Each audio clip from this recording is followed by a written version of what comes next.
afternoon and welcome to Bayina Midday News, coming to you live from the NAP House, Atomic Junction, Medina. I'm Khadija Kubra Kayla, and coming up this afternoon, Ghana's broken economy needs an experienced leader, not a driver's mate, says Mahama. Also, cocoa processing company records 9.5 million loss in first half of 2024. And in some international stories, Nigeria's government concerned over increased Russian influence in their protests. The news is also live on Facebook and YouTube at Bayina TV. Do stay with us for details of the stories.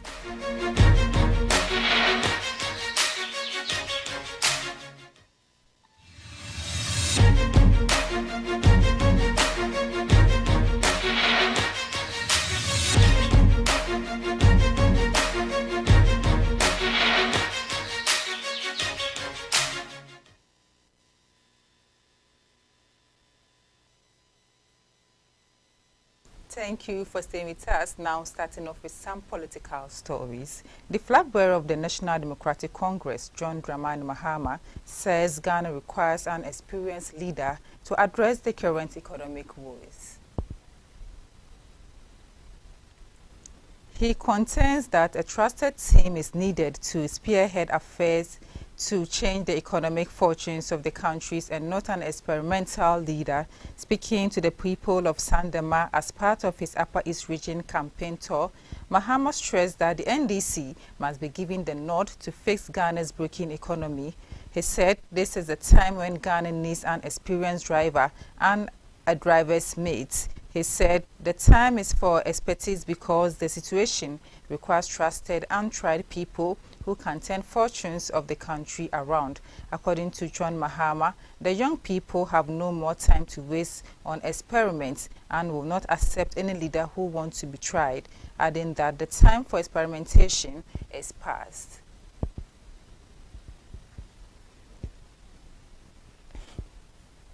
Away from that, the minority in Parliament has condemned the use of threats and intimidation by Service Ghana Auto Group Limited against members of Parliament in attempts to prevent scrutiny of the ambulance spare part deal. The MP for North Tongue, Samuel Okudzeto Ablakwa, accused former Finance Minister Ken Ofori-Atta and former Health Minister Kweku Agyeman-Manu of conspiring with Service Ghana Auto Group Limited to swindle the state in a $34 million ambulance spare part scandal. Addressing journalists in Accra, the chairman of the Government Assurance Committee, Samuel Okudzeto Ablakwa, condemned threats against members of parliament and the general public over the issue. According to the minority, the use of threats and intimidation by Service Ghana Auto Group Limited aimed at members of parliament, the media, and the general public are aimed at preventing scrutiny. The minority added that the use of public funds for any national project will be required greater scrutiny and accountability under the Ghanaian Constitution. Therefore, any attempt by anybody, no matter who they think they are, to issue threats to intimidate any Ghanaian will not be tolerated. The caucus further urged President Nana Addo Dankwa Akufo-Addo to, as a matter of agency, abrogate what it termed a disgusting deal.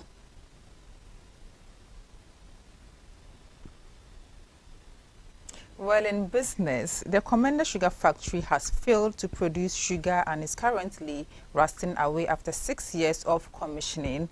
Sugarcane outgrowers have given government a one-week ultimatum to engage members to explain to them arrangement to procure their sugarcane for the factory in Commander.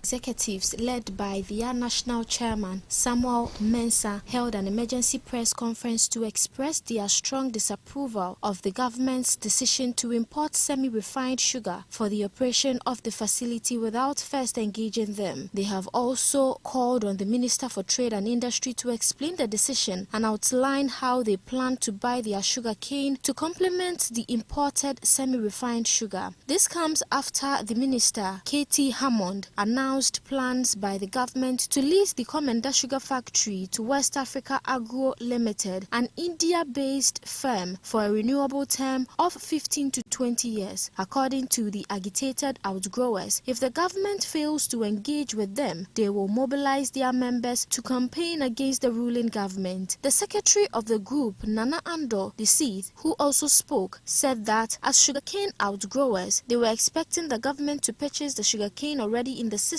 while considering the importation of semi-refined sugar to complement what local farmers are producing. They also hoped for large-scale sugarcane plantation to feed the factory. He went on to express their disappointment that the government has failed to support farmers in growing more sugarcane under the government's planting for food policy. According to him, the government has failed the entire country.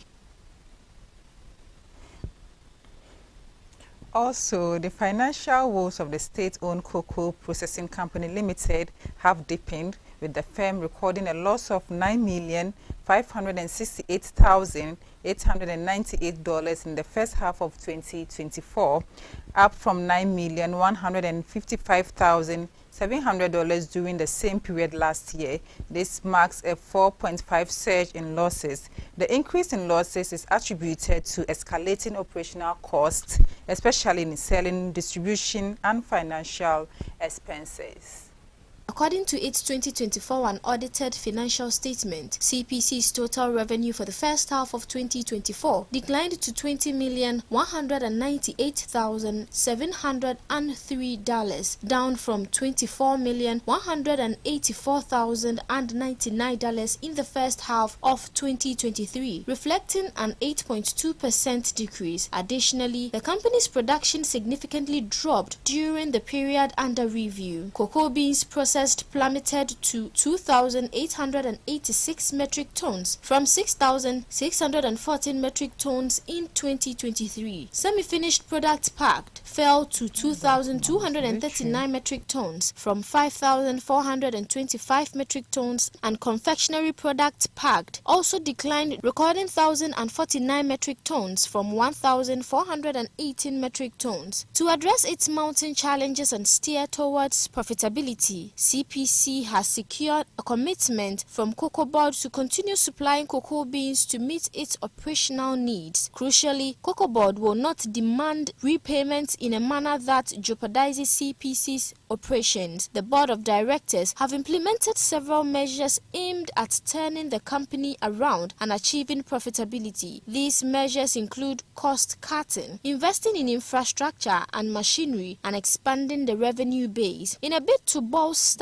its financial position, CPC's management is in discussions with the African Export-Import Bank to secure an $86.7 million loan facility. This loan is intended to settle outstanding amounts due to a syndicate of banks, support financial capital requirements, and upgrade property, plant, and equipment to expand production capacity. Management anticipates signing the agreement by December 2024, with the first tranche of the loan to be disbursed by March 2025.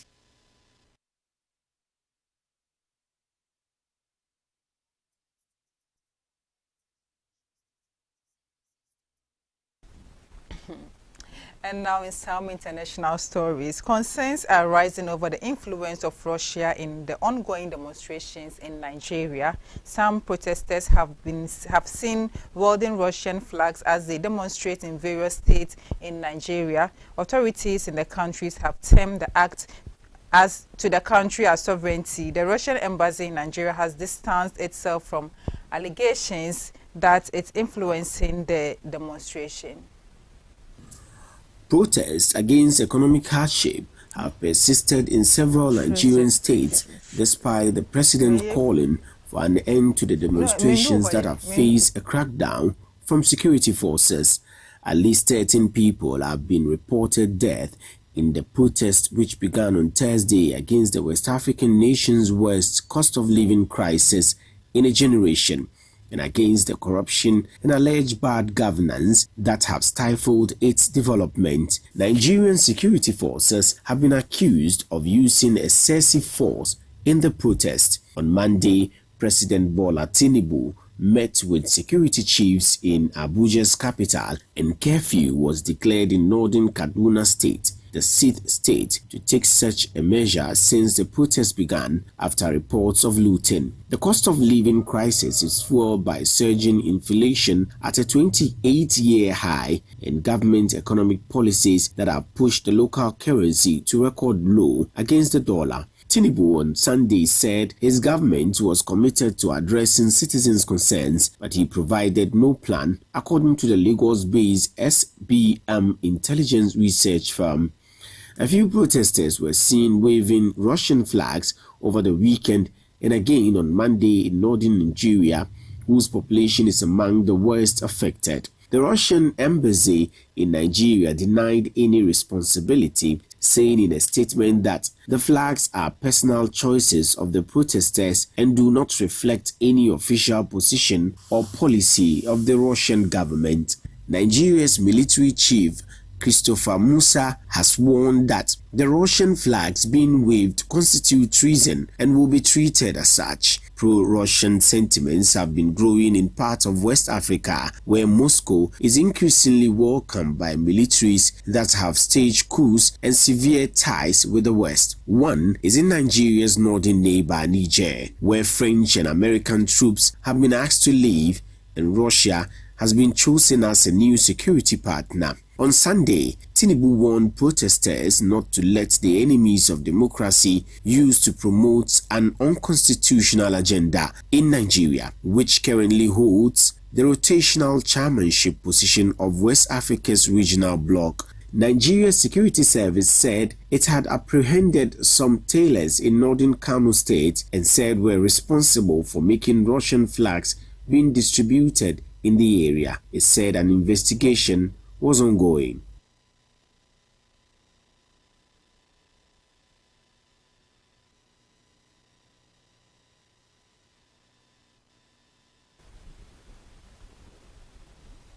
And now in entertainment, Connie Chung, a renowned South African actress best known for her roles in Black Panther and Black Panther Wakanda Forever, has died at the age of 72. Chung passed away on Tuesday at Garden City Hospital in Johannesburg. Her family announced on Instagram. The cause of death has not been yet disclosed. Born on June 5, 1952 in Welkom, South Africa, Chung started her career as a nurse and teacher before turning to acting in 1977. She first gained attention in Greece with the musical Sola Sola.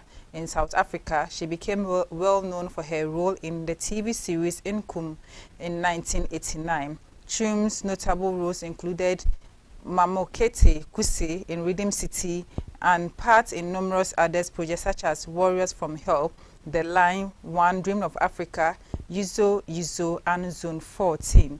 In 2018, she played a mining tribe elder in Black Panther, reprising her role in the 2022 Skrill. Chung also appeared in Beyoncé Black is King. Throughout her career, Chung received several awards, including the NTVA Avanti Award for Best Actress in a Drama Series for Soul City in 2000 and the SAFTA for Best Supporting Actress in a Drama for Zone 14 in 2009.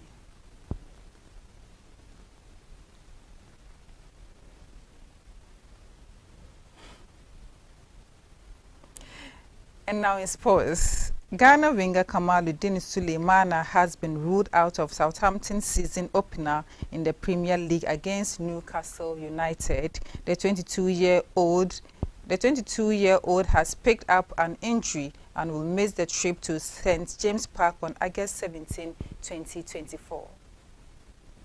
The pacey winger sustained the injury, drawing Southampton's 2-0 lose to Oxford United. Southampton manager Martin Russell addressed Sulemana's situation, stating Kamaluddin will be out for 3 weeks. This news comes ahead of Southampton's pre-season game against Lazio on Wednesday, August 9th. The Saints are scheduled to face the Spanish La Liga side Getafe on Saturday, August 10th, following the Lazio match before taking on Newcastle to open the new season. Southampton is preparing for their return to the English Premier League after being relegated following the 2022-2023 season. The Ghana international made 25 appearances for Southampton last season, making 3 assists.